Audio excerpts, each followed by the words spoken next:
Boa noite, olá amigos do Eu, Você e a Bíblia, bem-vindos, estamos começando uma nova semana.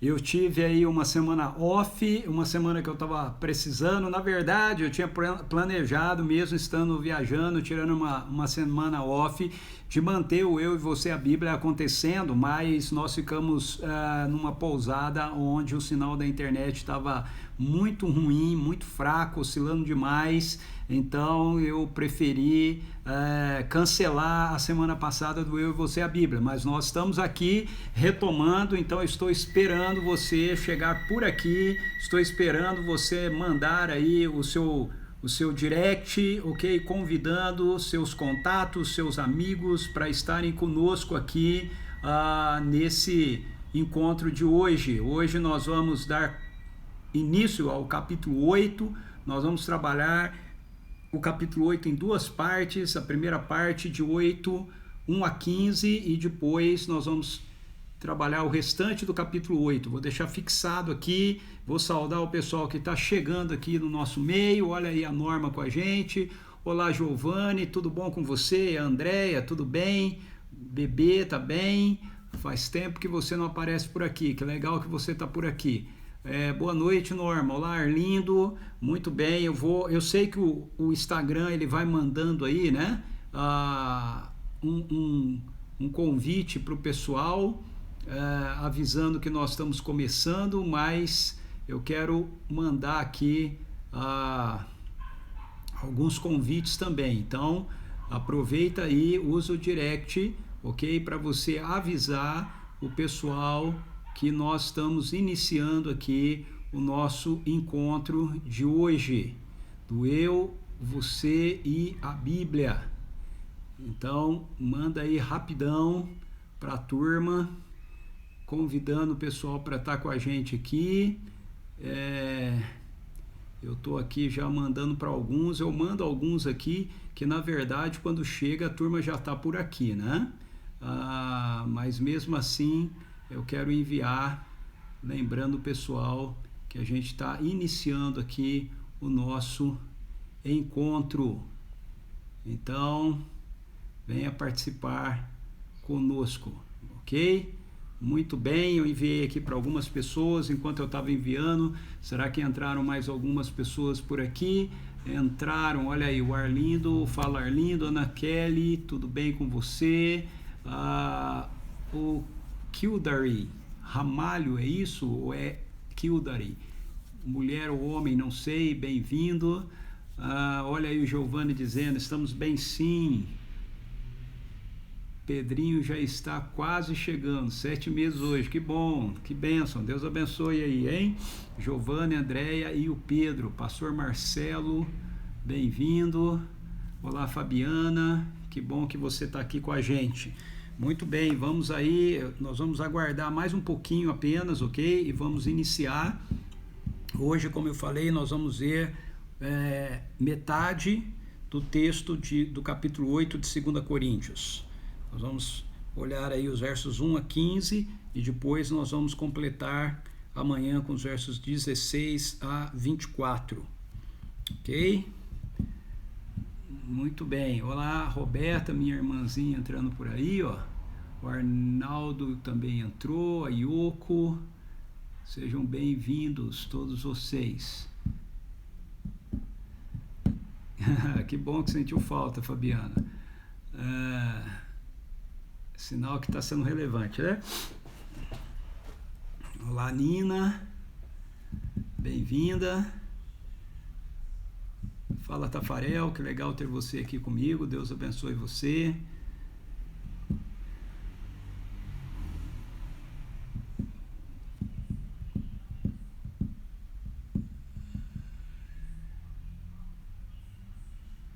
Aleluia, graças a Deus, Giovanni, muito bom saber disso, muito bom saber que elas estão curadas, glória a Deus.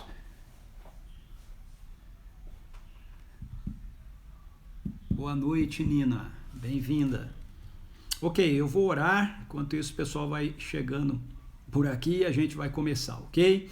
Pai, em nome de Jesus, eu quero te agradecer por esse nosso encontro. Obrigado pela semana que se inicia. Obrigado porque com ela nós iniciamos também mais uma semana do Eu, Você e a Bíblia. Obrigado por podermos usar a tecnologia para estudarmos a Tua Palavra, para ouvirmos a Tua voz, ó Deus, para compartilharmos dela uns com os outros, ó Deus. Obrigado por cada uma das pessoas que se encontram aqui, aquelas que vão estar entrando, aquelas que vão ter acesso ao conteúdo que a gente vai compartilhar hoje em outros momentos, outras ocasiões. Muito obrigado. Senhor, obrigado porque a Tua misericórdia dura para sempre, Tua bondade sempre nos persegue, Senhor. Louvado seja o Senhor pelos milagres que o Senhor tem feito, as curas que tem se manifestado contra essa Covid, Senhor, contra esse vírus, ó Deus, muito obrigado por isso. Obrigado pela cura da mãe e da irmã do Giovanni, Senhor. Nós continuamos intercedendo e orando por outros que precisam de uma intervenção da Tua parte, graciosa e poderosa. Continuamos orando também para que os nossos governantes tenham consciência, sensibilidade em relação à população, aquilo que estão decidindo, Senhor, não decidindo meramente por interesses políticos, ó Pai amado, mas realmente pensando na população, ó Deus. Em nome de Jesus, traz temor, constrangimento ao coração desses homens, Deus, em nome do Senhor Jesus. Eu oro aqui, ó Deus, por cura para aquelas pessoas que estão precisando disso nesse momento. Espírito Santo, eu peço que o Senhor sopre um vento de cura que invada cada leito de hospital, cada leito de UTI, trazendo renovação da saúde, fortalecimento aos corpos, derrotando a realidade da morte em nome de Jesus. Para a honra e glória do Seu nome, Senhor, nós oramos por aqueles que não estão em hospitais, mas que estão precisando ser tocados agora pelo poder de cura do Senhor.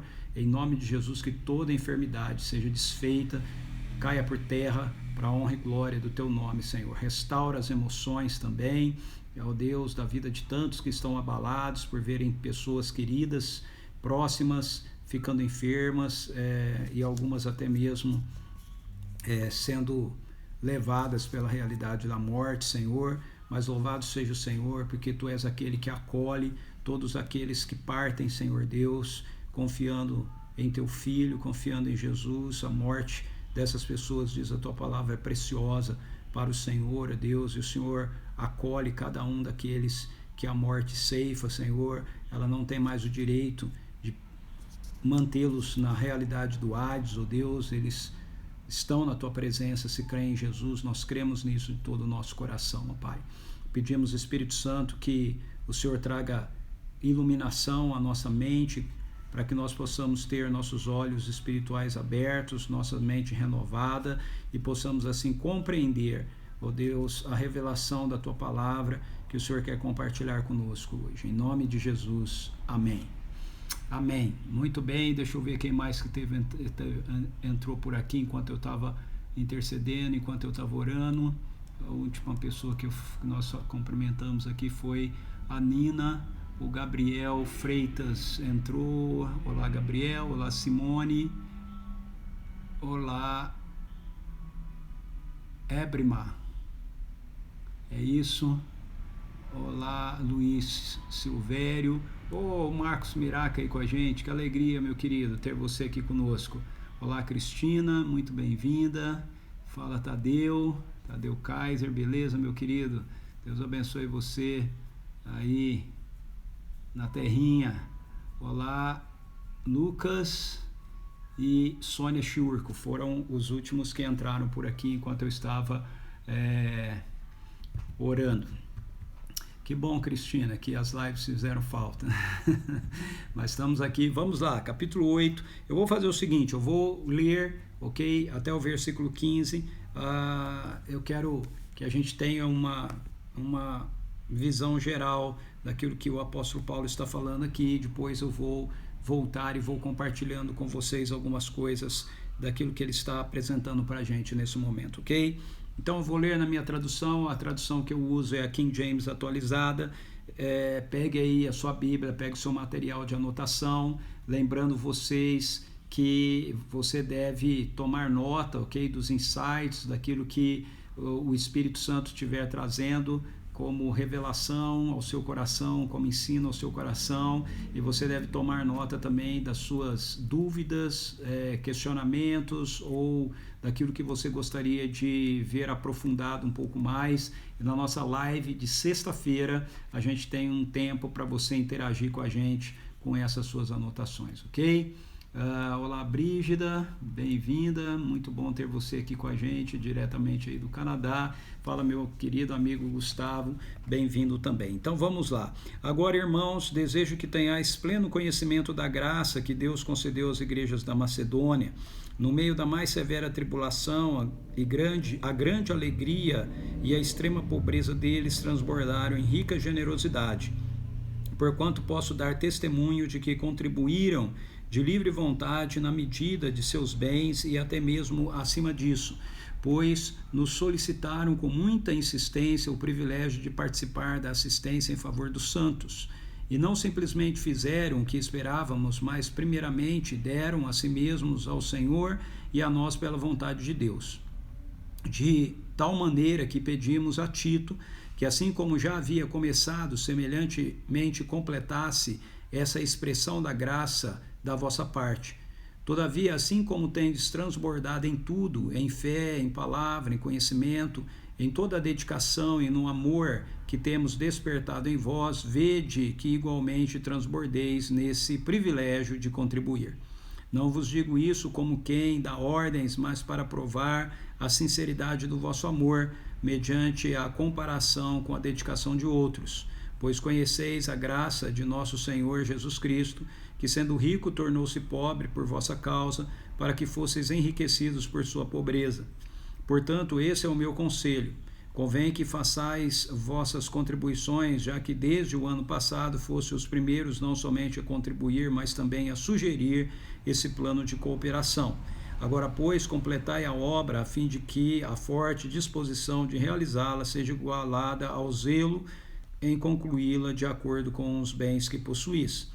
Porque se existe disposição, isso é aceitável, conforme o que alguém possui, e não segundo o que não tem. Entretanto, nosso desejo não é que outros sejam aliviados, enquanto sejais sobrecarregados, mas que haja justo equilíbrio.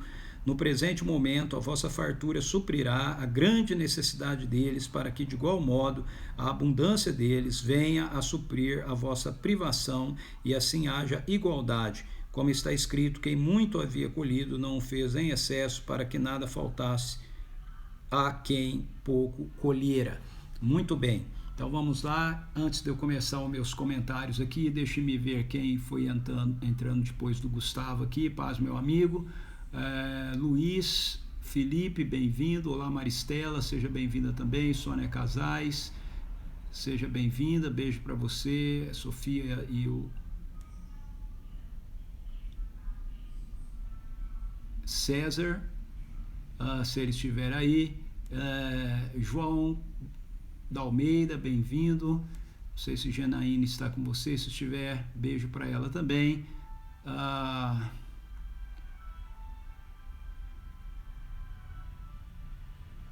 Viviane, é isso? Vivi Demato, bem-vinda. Fábio Barbosa, bem-vindo.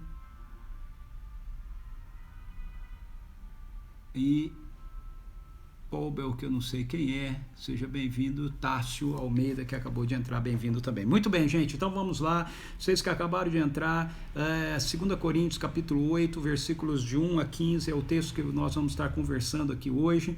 Se você está participando pela primeira vez dessa nossa live aqui, eu quero que você saiba que essa live tem o título de Eu, Você e a Bíblia, porque ela é uma live de estudo bíblico, onde a gente vai comentando e conversando um pouco a respeito de textos das Escrituras, livros inteiros, na verdade, e o livro que nós estamos estudando agora é a carta de Paulo, a segunda carta de Paulo aos Coríntios, ok? E hoje nós vamos estar falando do capítulo 8. Se você quiser ter acesso a todo o material até agora, ok? Você tem chance de ver tudo isso aqui no meu Instagram, através do feed aí de notícias. Você entra no IGTV e toda a série de 2 Coríntios está lá, ou você pode assistir também essa e outras séries através do nosso canal no YouTube, da igreja que eu pastoreio, CP Vinhedo, ok? Bem-vindo, Eduardo, seja muito bem-vindo, ok? Vivian, da Igreja Oceânica, paz do Senhor, pastor, muito obrigado, Vivian, você é muito bem-vindo aqui, beijo para todo o pessoal da Oceânica, tem sido legal, eu tenho sempre tido pessoas aqui da Oceânica. Então vamos lá, capítulo 8. Capítulo 8 é um capítulo que vai tratar com a gente de algo que a gente não gosta de falar muito, que é dinheiro, ok? É disso que o apóstolo Paulo está tratando aqui no capítulo 8, ele está tratando a respeito de dinheiro. Agora, o que é interessante, primeiramente, para a gente observar aqui, é que em todo o capítulo 8, o apóstolo Paulo trata dessa questão do dinheiro sem usar a palavra dinheiro. Ele não usa nenhuma vez o termo bíblico, ou o termo, melhor dizendo, grego, para dinheiro, ok? Ele sempre usa a expressão, essa generosidade, a sua contribuição, essa graça, ok? Ele evita usar a expressão dinheiro. Talvez seja porque lá para a igreja de Corinto, esse negócio de falar de dinheiro relacionado ao ministério, a Deus, fosse tão complicado para o apóstolo Paulo quanto o é hoje em dia para muitos pastores, para muitos de nós e muitas igrejas, por causa da maneira equivocada que muitos líderes administram essa questão relacionada ao dinheiro, ok? Muito bem, então o apóstolo Paulo, ele inicia o capítulo 8, então, falando nessa seção da carta, introduzindo nessa seção da carta um tema que, na verdade, ele já havia trabalhado com os coríntios, ele já havia orientado os coríntios. Olha só como começa o verso 1 do capítulo 8. Agora, irmãos, desejo que tenhais pleno conhecimento da graça que Deus concedeu às igrejas da Macedônia. As igrejas da Macedônia são as igrejas de Filipe e Tessalônica e talvez alguma outra ali naquela região, mas as mais conhecidas são essas, a igreja de Filipos e de Tessalônica. No meio da mais severa tribulação, a grande alegria e a extrema pobreza deles transbordaram em rica generosidade. Então ele começa dizendo para a igreja de Corinto que ele queria dar um testemunho para a igreja de Corinto que tinha a ver com a postura das igrejas da Macedônia com relação a essa questão da contribuição financeira para socorrer irmãos e irmãs necessitadas do reino de Deus. Por sinal, deixe-me fazer aqui uma observação que é importante. Nós vamos falar aqui de alguns princípios nesse momento que eles podem sim serem aplicados na perspectiva da nossa contribuição geral, ok, para a igreja, aquilo que muitos designam como dízimos, né? Outros como ofertas ou contribuições, ok? Aquela contribuição regular que a gente dá, né, à igreja. Os princípios aqui podem ser aplicados a isso, mas não é disso que o apóstolo Paulo está falando aqui. O apóstolo Paulo, nessa seção da carta aos Coríntios, ele não está tratando sobre dízimos dados na igreja, ok? Para o trabalho da igreja local. Não é disso que ele está tratando aqui. O que ele está tratando aqui diz respeito a uma oferta que ele estava levantando entre as igrejas dos gentios que ele havia plantado, ou aquelas que foram plantadas por companheiros dele, pela equipe dele, para o socorro da igreja judaica, dos irmãos em Cristo, judeus lá da região da Judéia. Então, lá quando você lê o livro de Atos dos Apóstolos, você vai ter o contexto histórico daquilo que está acontecendo, sendo registrado aqui na carta, quando nos é dito lá que através de Ágapo, isso está lá no capítulo 11 de Atos dos Apóstolos, que Ágapo, que era um profeta da igreja da Judéia, desceu com alguns outros profetas, sendo entre eles um chamado Silas, que depois permanece na equipe de Paulo.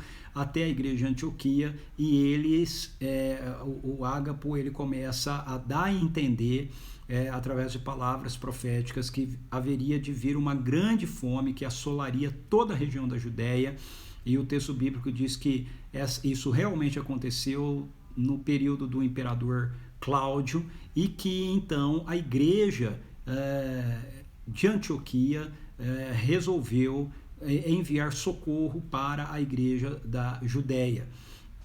Então,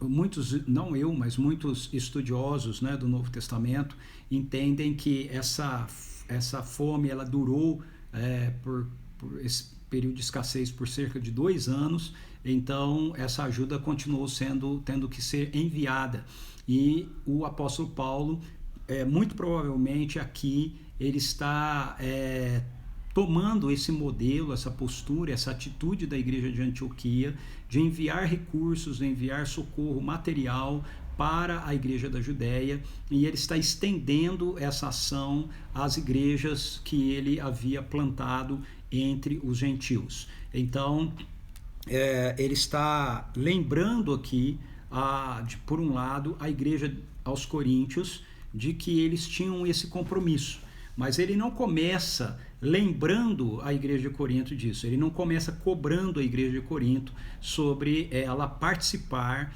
dessa contribuição, o nome que a gente geralmente dá isso é uma oferta de socorro, oferta alçada, né, oferta missionária, que não é aquela oferta regular, ok?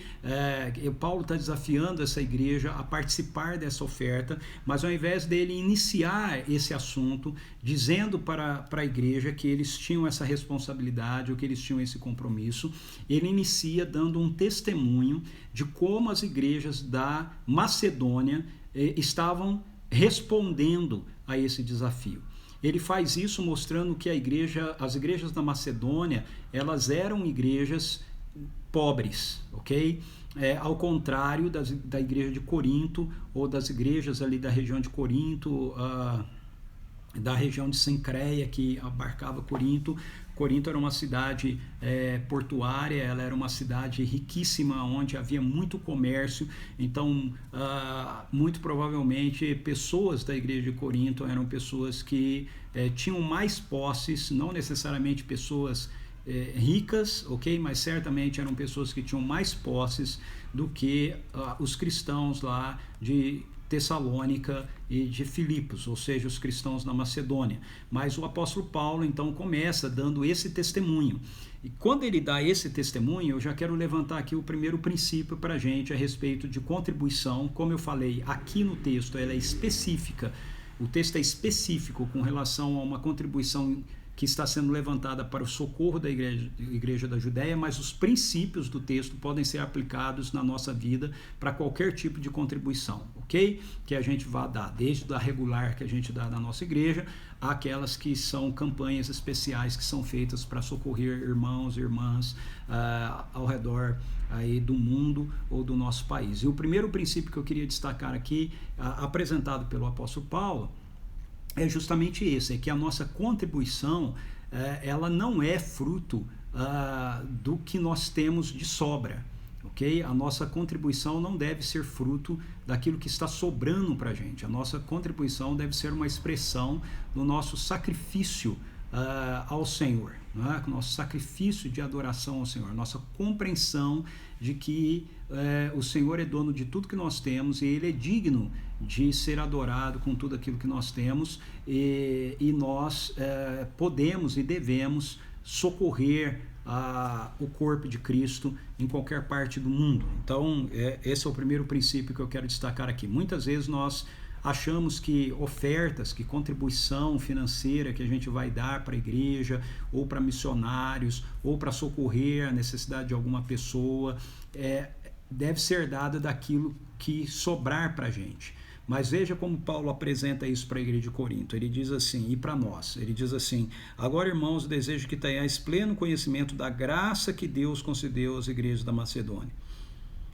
Qual é a graça? Veja, a graça aqui é o poder contribuir, ok? Um coração disposto a contribuir. Essa é a graça. A graça não é que Deus deu dinheiro para eles, ok? A graça aqui não tem a ver com a perspectiva da salvação. A graça aqui tem a ver com uma disposição da igreja da Macedônia que os levou a contribuir para o socorro dos irmãos da Judéia de uma maneira ilógica, vamos colocar assim, ok? Porque dentro da nossa lógica humana, o correto é isso, né? A gente precisa administrar bem o nosso dinheiro, a gente não deve dar daquilo que depois vai fazer falta para a gente. Essa é a lógica humana. Mas Paulo apresenta aqui uma lógica diferente, uma lógica do reino. Ele diz, olha, a graça de Deus moveu o coração da igreja da Macedônia para que eles pudessem contribuir, e eles fizeram isso de uma forma extraordinária. Eu quero testemunhar disso, eu quero que vocês saibam disso. Aí ele explica como essa graça se manifesta no verso 2, ele diz, no meio da mais severa tribulação, a grande alegria e extrema pobreza deles transbordaram em rica generosidade. Então a graça aqui da qual Paulo está falando, que foi manifestada de Deus para com a igreja da Macedônia, é a generosidade, né? São corações generosos, corações que ousam dar mesmo quando a realidade pessoal é uma realidade de escassez.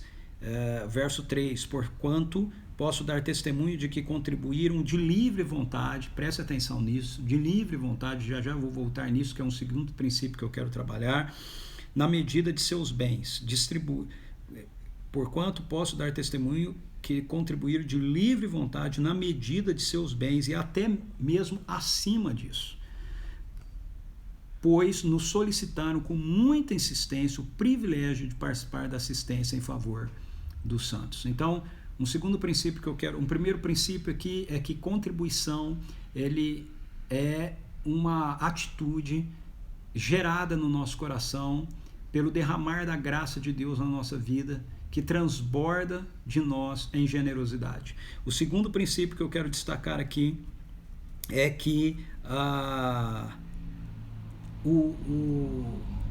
contribuição, ela é feita de livre vontade, e na medida dos bens que a gente tem, e pela fé e pelo espírito da graça generosa, às vezes até além daquilo que nós temos. E eu já vou explicar para você o que isso significa, ok? Como isso se aplica para a vida da gente. Mas vamos começar aqui com esse segundo princípio sobre a contribuição ser uma expressão da generosidade que se manifesta de livre vontade. O que o apóstolo Paulo está dizendo aqui é que ele não constrangeu os macedônios a contribuírem.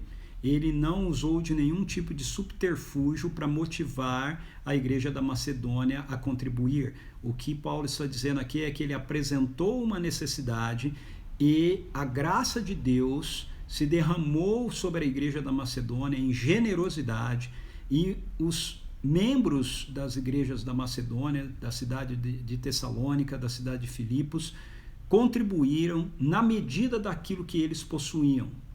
E muitos deles foram além daquilo que eles possuíam. Então, vamos lá. Essa é uma palavra que precisa vir principalmente para nós que estamos aqui. Se você está comigo e você é pastor, ok? Líder. Veja bem, as escrituras não nos ensinam que a gente deva coagir as pessoas a contribuírem. E, de novo, esse texto fala de uma contribuição específica das igrejas gentílicas para socorrer a igreja da Judéia, mas esse princípio se aplica também na nossa contribuição regular para a nossa comunidade local, com nossos dízimos, ofertas e tudo mais, ok? Eu tenho visto muitas e muitas vezes esse subterfúgio sendo usado, né, por pastores para levar as pessoas a contribuir, constranger as pessoas a contribuírem, mas a contribuição que ela é adequada ao reino, que ela é acolhida por Deus, é essa contribuição que vem como uma resposta à graça de Deus que foi derramada, a compreensão da realidade dessa graça de Deus derramada, que se manifesta então através da gente em generosidade. A gente não deve constranger as pessoas a contribuírem por medo, dizendo que se elas não contribuírem, o devorador vai vir e vai destruir coisas na casa dela, vai vir enfermidades e a pessoa vai gastar o dinheiro que ela não deu com remédio, que as coisas na casa dela vão quebrar, que o carro vai bater, ok? E porventura algumas dessas coisas às vezes acontecem na vida das pessoas, e aí a gente atrela isso como sendo realmente um castigo de Deus sobre a vida das pessoas. Veja, em nenhum lugar as escrituras diz que Deus ele castiga as pessoas nessa perspectiva, ok? O que as escrituras nos dizem, inclusive no Antigo Testamento, é que se nós provamos a Deus na nossa fidelidade, na entrega de dízimos e ofertas, ele repreende o devorador. Ok?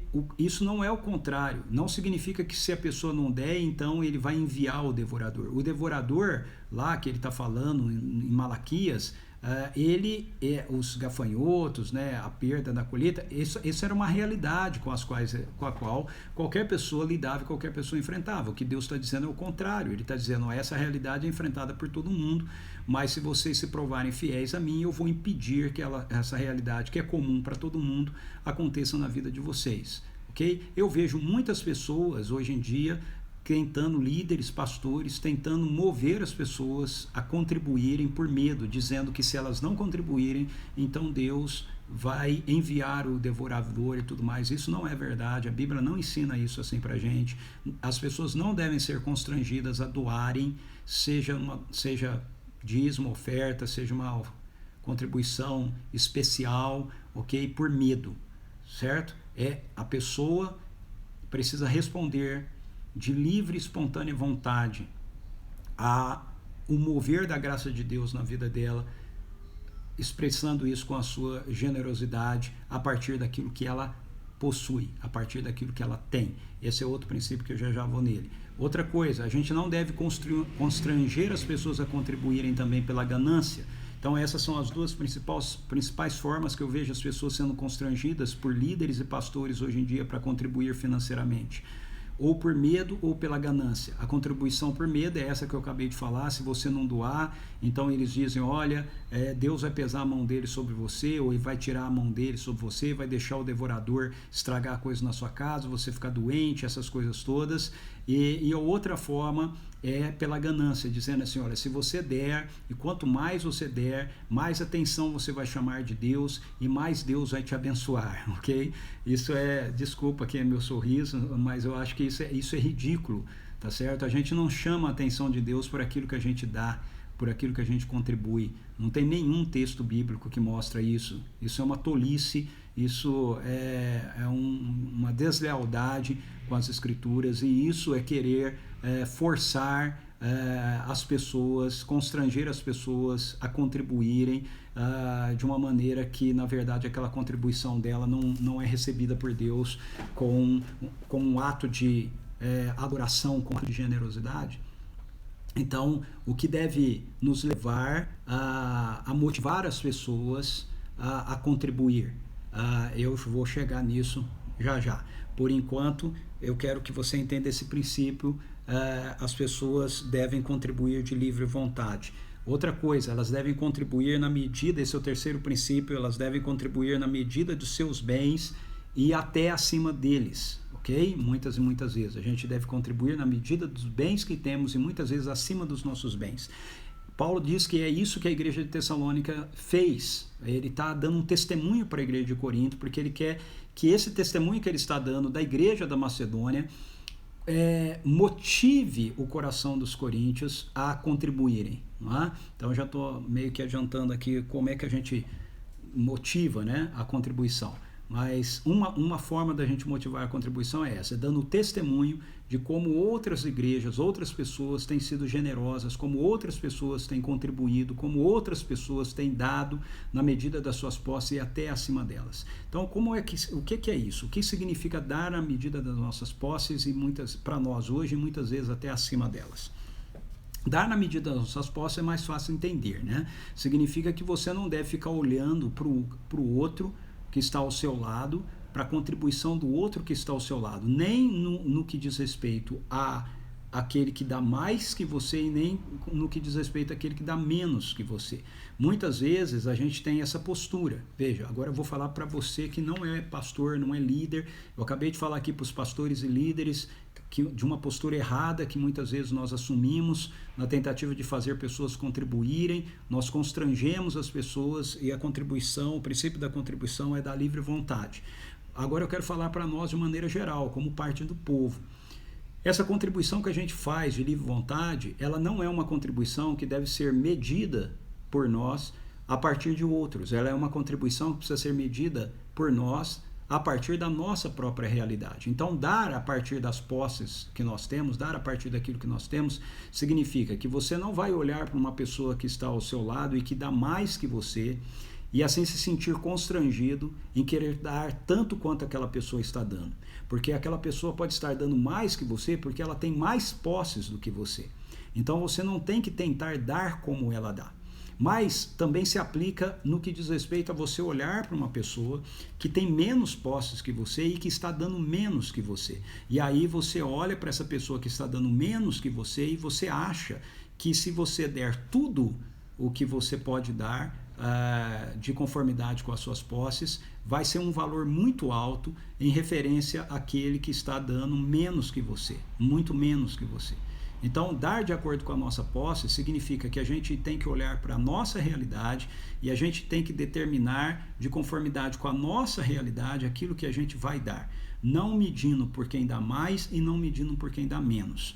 Um exemplo que Atos dos Apóstolos nos dá disso é a história de Ananias e Safira com Barnabé, né? Muitas vezes a gente não entende muito bem o que está acontecendo naquele texto, mas veja, o problema do texto não é que o Ananias e Safira não deram tudo o que eles tinham. O problema no texto é que eles mentiram a respeito daquilo que eles estavam dando. E esse princípio que está ali é um princípio que se aplica àquilo que eu estou falando aqui. Por que Ananias e Safira agiram da maneira que eles agiram? Eles agiram da maneira que eles agiram porque eles não seguiram esse princípio, eles não deram de conformidade com as suas posses. Eles deram olhando para Barnabé. Então eles viram o que Barnabé deu, eles venderam aquilo que eles possuíam, o campo que eles possuíam. O campo que eles possuíam valia muito mais do que o campo que Barnabé deu, e aí eles resolveram dar apenas uma parte daquilo que eles venderam. Mas veja, o problema não é que eles deram só uma parte, porque o apóstolo Pedro diz para eles assim: por que vocês mentiram ao Espírito Santo? O campo não era de vocês? Se vocês resolvessem dar, não estaria tudo certo? Se vocês vendessem e não quisessem dar, também não daria tudo certo? Vocês não mentiram a homens, vocês mentiram a Deus. Então, o problema que Pedro levanta aí é esse princípio que eu estou apresentando aqui. Ok? É você doar, você dar por uma motivação errada. Você dar motivado a ser medido por aqueles que estão dando, ou mais ou menos. Então esse é o ponto ali. O Ananias e a Safira, eles queriam simplesmente dar mais do que Barnabé tinha dado, mas eles não queriam dar de acordo com a medida da posse que eles tinham, porque eles estavam se medindo por Barnabé. Entende? Então, isso significa dar na medida das nossas posses. Você precisa olhar para a sua realidade e você precisa, então, ofertar, doar, seja na sua contribuição regular, seja por uma contribuição especial, como é o caso do texto aqui, ok? De acordo com a sua realidade. Não se medindo por outros, nem acima e nem abaixo, mas a sua realidade.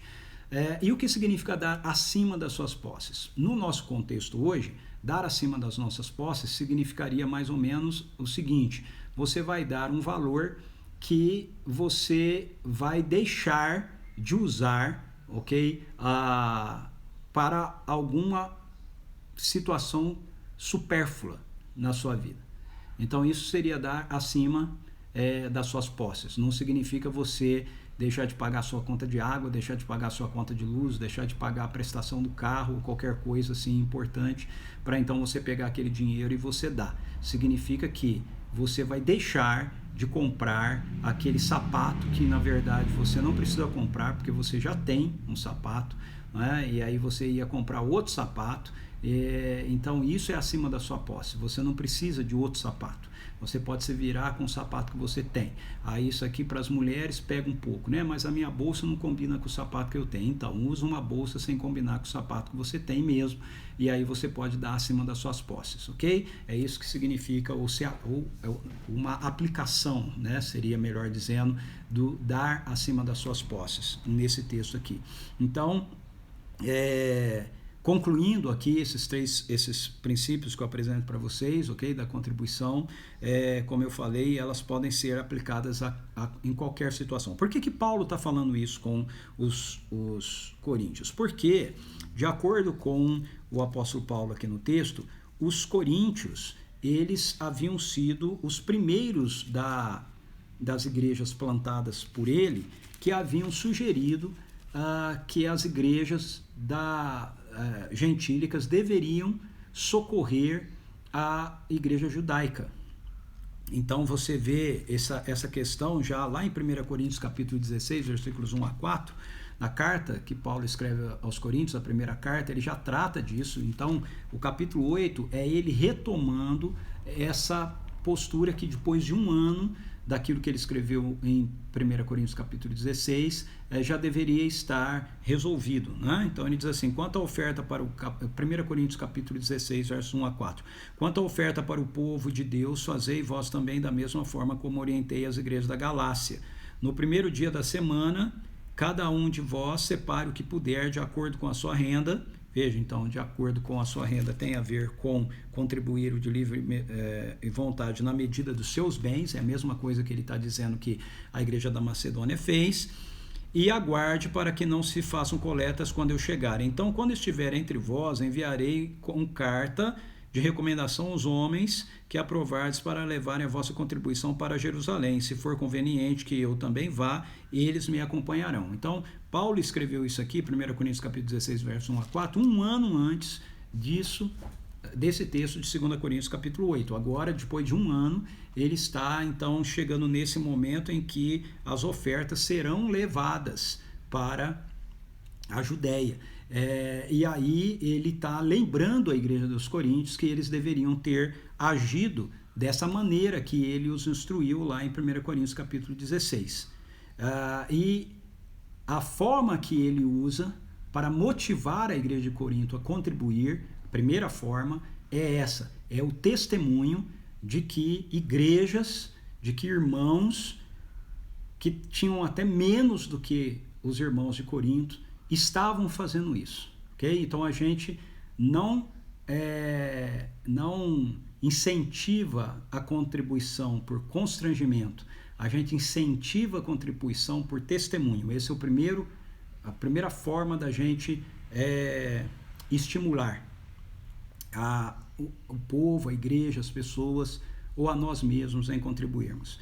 Continuando o texto, dizem, e não simplesmente fizeram o que esperávamos, mas primeiramente deram a si mesmo ao Senhor e a nós pela vontade de Deus. De tal maneira que pedimos a Tito que, assim como já havia começado semelhantemente, completasse essa expressão da graça da vossa parte. Então ele está dizendo, olha, a graça, que é a generosidade que foi manifestada lá na igreja da Macedônia, a gente espera que seja manifestada aí entre vocês também na igreja de Corinto, e eu estou enviando o Tito para que ele complete essa tarefa aí com vocês. E aí nós vamos ter um outro princípio de como você, ou como nós devemos estimular, né, a igreja a dar de boa vontade.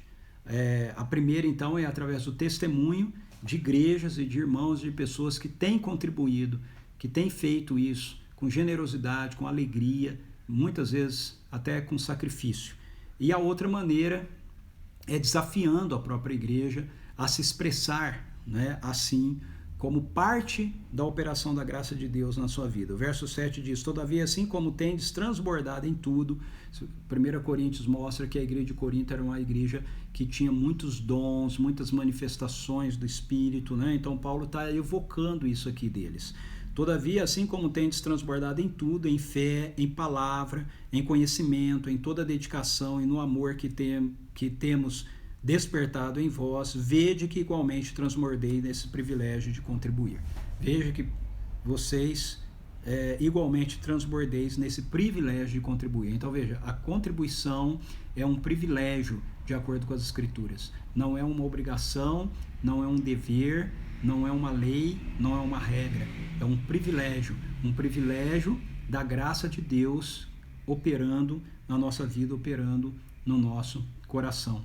Um privilégio que tem a ver com nós termos compreendido o Evangelho na nossa vida. Veja o que ele coloca no verso 9. Pois conheceis a graça de nosso Senhor Jesus Cristo, que sendo rico tornou-se pobre por vossa causa, para que fosseis enriquecidos por sua pobreza. O que Paulo está fazendo aqui? Esse é o centro do texto. O que Paulo está fazendo aqui? Ele está, como eu tenho mostrado aqui na carta aos Coríntios, né? Ele sempre faz isso.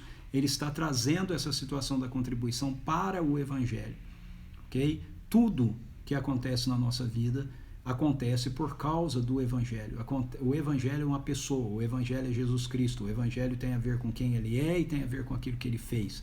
Então, Paulo está motivando a igreja aos Coríntios aqui e a nós sermos pessoas que transbordem no privilégio de contribuir, porque nós compreendemos o que Jesus Cristo fez por nós. O verso 9, nós podemos observá-lo como um resumo daquilo que ele escreve em Filipenses capítulo 2, versículo 5 até o verso 11, ou até o verso 8, quando ele diz que nós devemos ter o mesmo sentimento que houve em Cristo Jesus, que ele subsistindo em forma de Deus, não achou errado ele ser Deus como o Pai é Deus, mas ele abriu mão dos seus atributos divinos e ele se fez um ser humano, ele se limitou a uma vida humana, uma vida mortal, e nessa vida mortal ele se colocou como um servo e ele experimentou a realidade da morte de cruz, ou seja, o dono de todo o universo, ele se fez pobre, ele se deu, ele se sacrificou, ele se entregou, ele contribuiu conosco com a sua vida, com toda a sua vida, para que nós pudéssemos ser enriquecidos, nós pudéssemos fazer parte da herança dele, a herança dos santos em Cristo Jesus. Então, quando você compreende o Evangelho, quando você compreende o que Jesus fez por você, quando você compreende o sacrifício dele por você, você olha para pessoas em necessidades, você olha para situações que carecem da sua generosidade, da sua disposição em contribuir, e você vê isso como um privilégio. Então esse é uma outra forma da gente motivar, né, a igreja, você que é pastor, você que é líder, a contribuição, lembrando sempre as pessoas do Evangelho, daquilo que o Evangelho é, daquilo que o Evangelho realizou, daquilo que o Evangelho fez. Então o apóstolo Paulo está aqui com isso, procurando motivar a igreja aos Coríntios de não abrirem mão daquilo que eles se comprometeram em fazer. E aí, o restante do texto aqui vai ser instruções, né, do apóstolo Paulo para que eles não desistissem daquilo que eles mesmos haviam sugerido. Veja só o verso 10. Portanto, esse é o meu conselho, convém que façais vossas contribuições, aquilo que ele disse lá em 1 Coríntios capítulo 16, já que desde o ano passado, veja o texto de 1 Coríntios, fostes os primeiros não somente a contribuir, mas também a sugerir esse plano de cooperação.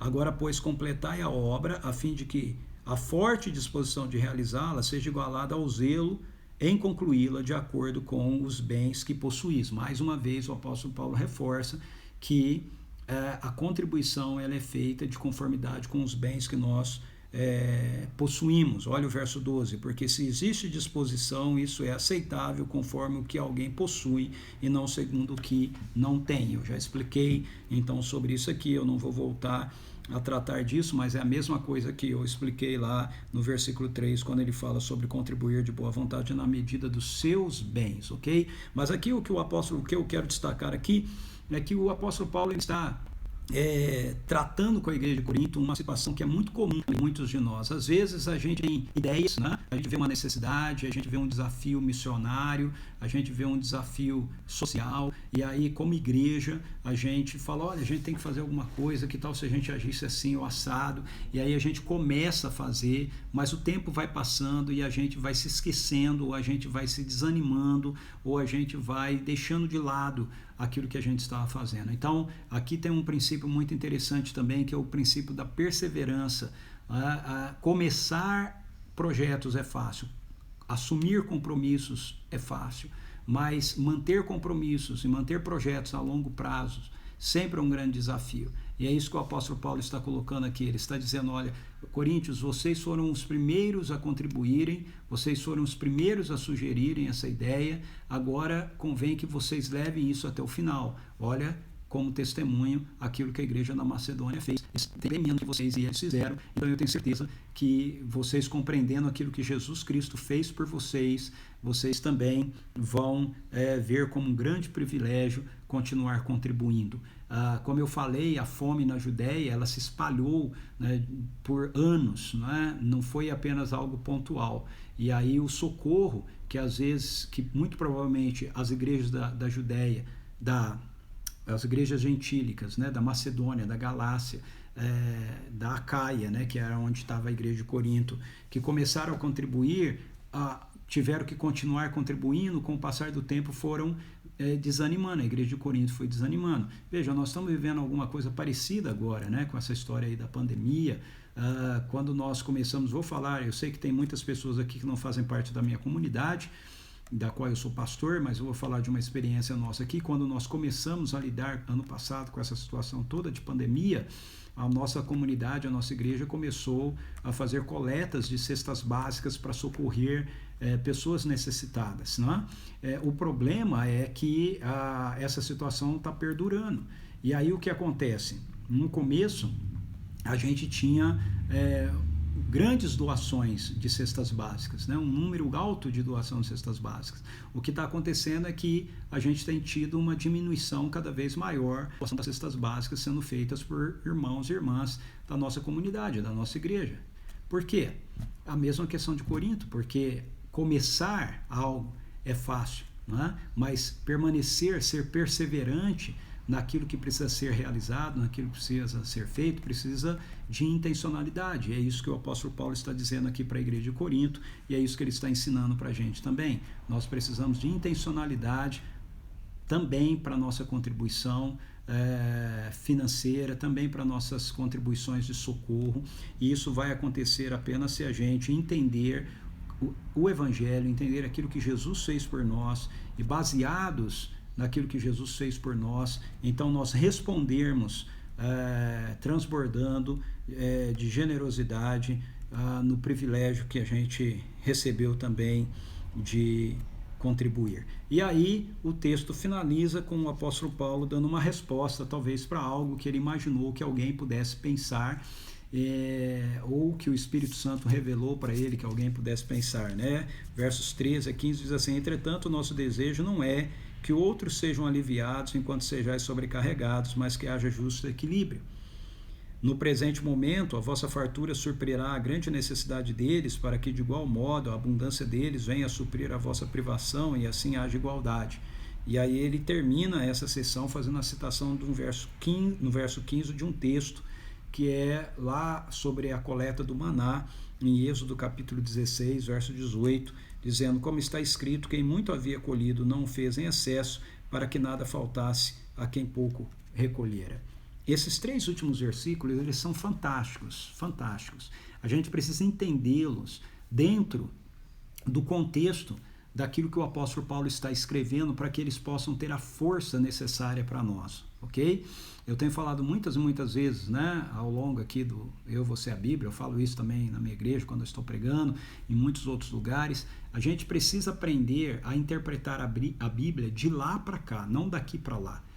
O que isso significa? Significa que você não pode ler um texto da Bíblia e usar categorias, princípios e experiências do presente colocando sobre as Escrituras. Você precisa entender o que as Escrituras estão dizendo concernente àquela situação, àquela realidade e trazer aquilo para a gente. Então veja, vamos entender aqui o que está acontecendo. Na verdade, o que está acontecendo aqui é algo fantástico. Por quê?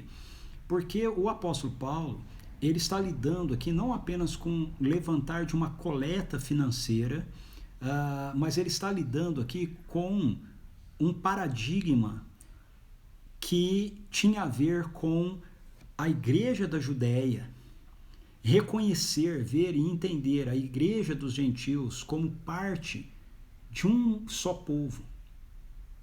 Isso aqui tem a ver com quem é o povo de Deus. Quem é o povo de Deus? O povo de Deus é os judeus e a igreja ela é uma subcategoria do povo de Deus? Não, não. Veja, é muito interessante como Paulo termina esse texto. Por quê? Porque ele está dizendo, o que Paulo está vendo aqui é que nessa situação de necessidade da igreja da Judéia, a igreja dos gentios suprir essa necessidade, vai mostrar para a igreja da Judéia que eles são parte de um só povo. E a maneira dele mostrar isso nesse texto é quando ele diz no verso 14, no presente momento a vossa fartura suprirá a grande necessidade deles, para que, de igual modo, a abundância deles, ou seja, quando eles tiverem, venha suprir a necessidade de vocês quando vocês não tiverem. O que o Paulo está fazendo aqui? Ele está dizendo, gente, todos nós somos parte de um único e mesmo povo. Não existe igreja da Judéia e igreja dos gentios. Só existe a igreja de Deus. Não existe o povo de Deus judeu e o povo de Deus gentio. Só existe um povo de Deus, do qual nós, vocês, a igreja dos gentios, passaram a fazer parte. E por isso ele cita no verso 15 o texto de Êxodo. Porque quando ele cita o texto de Êxodo, ele está dizendo, olha, nós somos parte dessa grande história. Nós estamos inseridos nessa história do povo de Deus que foi tirado do Egito, que andou no deserto, que colheu o maná. É o mesmo povo, a mesma experiência, o mesmo princípio, para que um não tenha de mais e o outro tenha de menos. Nós somos um único povo e nós temos que socorrer uns aos outros nas situações específicas que nós estivermos passando, que nós estivermos experimentando. Isso era um grande desafio para Paulo. Ele vai fazer a coleta disso, depois ele vai pedir oração para que essa coleta seja aceita pela igreja da Judéia. Por quê? Porque você tem aqui uma contenda, ok? Um paradigma que precisa ser quebrado, que é essa ideia que os judeus tinham de que eles eram o povo de Deus e os gentios eram uma categoria inferior de povo de Deus. E Paulo quer mostrar que não existe dois povos de Deus, não existe o povo de Deus judeu e o povo de Deus da igreja gentílica. Não, é um só povo. Ele descreve isso em Efésios de uma forma magistral, né? Com a cruz foi quebrada a inimizade e dos dois foi feito uma nova humanidade, uma só família, um único povo. E é isso que ele quer ensinar nessa prática da contribuição para a igreja dos gentios e também para a igreja dos judeus, ok? Mostrando que não existe mais essa separação de igreja dos judeus e igreja dos gentios. Existe a igreja que pode estar na região da Judéia, e a que está na região da Caia, a que está na região da Galácia, mas todos são uma única igreja, um único povo, ok? Então, isso é o que eu tinha para hoje, para compartilhar com vocês. Deixa eu dar uma passada bem rapidinho aqui para ver quem entrou depois que eu já estava falando. Dá um oi, pessoal, ver se teve alguma interação aqui. Tenho que ser bem rápido agora, tá? Por causa do nosso tempo. Eu acho que a última pessoa que eu cumprimentei aqui foi o Eduardo, né? Aí a Poliana entrou aqui com a gente. Oi Poliana, tudo bem? Oi Crisane também aí com a gente, Viviane, olá Rafael, Rodrigo, Mara, Elissa, Fábio, Beritsak, é isso? Isaac, Isaac. Olá Isaac, olá Meire Lucy, muito bem-vinda. Olá Ana Flávia, a Su, meu amor, entrou aí depois, bem-vinda também. Carroste, deve ser Karine, alguma coisa assim. Olá, Mirley. Amém, é isso mesmo, Ana Kelly, contribuir por amor é muito bom. Ok, generosidade é uma característica do caráter de Deus e seria dada através do amor. Isso mesmo, Giovanni. Olá, Tainá, bem-vinda. Fala aí, meu querido. Temos que dar coração e não se... Isso aí... Ok, Brígida, que bom que você conseguiu voltar. Fala, Tiago. Seja bem-vindo. Olá, Samanta.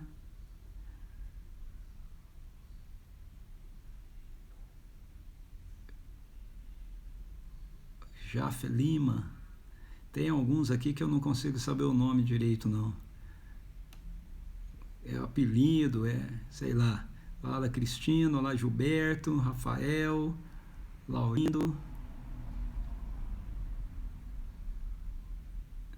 Muito bem. Oi, Camille, bem-vinda.